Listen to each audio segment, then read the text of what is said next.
जन्नत के पत्ते चैप्टर 1। लैपटॉप तकिए पर रखा था और वो उसके सामने कोनियों के बल औंधी लेटी हुई थी।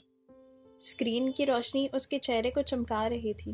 वो हाथ की एक उंगली लैपटॉप के सर्च पैड पर फेर रही थी।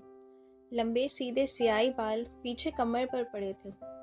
इसकी आंखें भी वैसी ही थीं, सियाह बड़ी बड़ी आंखें जिनमें चांदनी सी चमक थी, और चेहरा तो मलाई का बना लगता था, सफ़ेद, मुलायम और चमकदार। वो इसी मगन अंदाज में स्क्रीन पर निगाहें मरकज़ किए सर्च पैड पर उंगलियां फेर रही थी। एक क्लिक के बाद अगला सफ़ा खुला तो एकदम उसकी उंगलियां ठहर गई।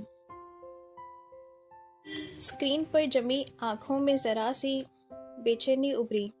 इसने जल्दी जल्दी 2-3 बटन दबाए। लोडिंग। अगला सफ़ा लोड होने के इंतज़ार करते हुए इसी बेचैनी के अंदाज में उसने उंगलियां चेहरे से दाईं तरफ फिसलती लटें पीछे की।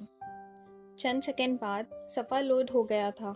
वो बेचैनी से चेहरा स्क्रीन के करीब लाई तो सिल्की बालों की चंद लटें फिर पेशानी से फिसल गई। जैसे वो पढ़ती गई उसकी सियाह आंखें हैरत से फैलती गई, लब जरा से खुल गए और पूरा वजूद बेयकीनी में डूब गया। ढेर सारे लम्बे लग गए थे उसे खुद को यकीन दिलाने में जो वो पढ़ रही थी वो बिल्कुल सच है। और जैसे ही इसके जहन में यकीन की धरती को छुआ, वो एक झलके से उठ बैठी। इसका सेलफोन साइड टेबल पर रखा था। इसने हाथ बढ़ाकर सेल उठाया और जल्द जल्द कोई नंबर मिलाने लगी।